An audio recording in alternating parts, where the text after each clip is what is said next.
Hello future doctors. Today let's learn about the biceps.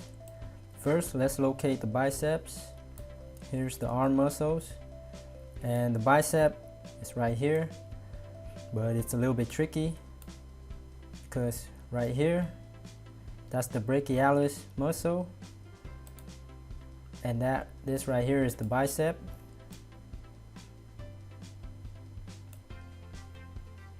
This right here is the coracoid brachialis muscle. And down here is the brachialis muscle, so deep to the biceps.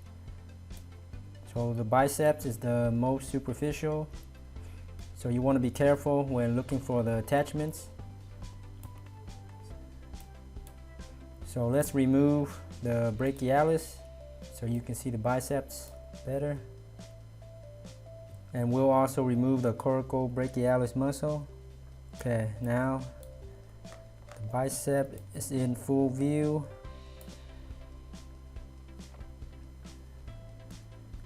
Alright, let's locate the proximal attachment. So we have two of them. The short head, which is this one right here, is attached to the coracoid process of the scapula right here. Let's zoom in. There it is, right there. And now the long head is attached to the supraglenoid tubercle of the scapula. So we follow this long head, and it's gonna wrap all the way up here. So the supraglenoid tubercle of scapula right here, better view. Now let's find the distal attachments.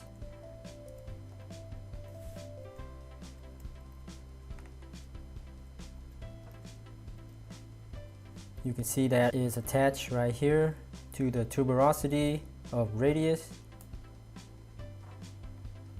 right here.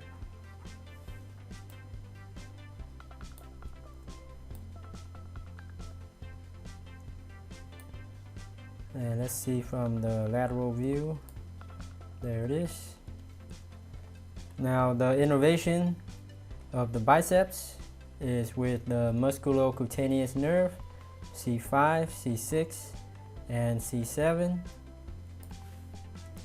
And the muscle action of the biceps, it flexes your forearm. And also the short head stabilizes the shoulder. Okay, that's the bite-sized tutorial of the biceps. Hope it helps. Thanks so much for viewing, and happy studying.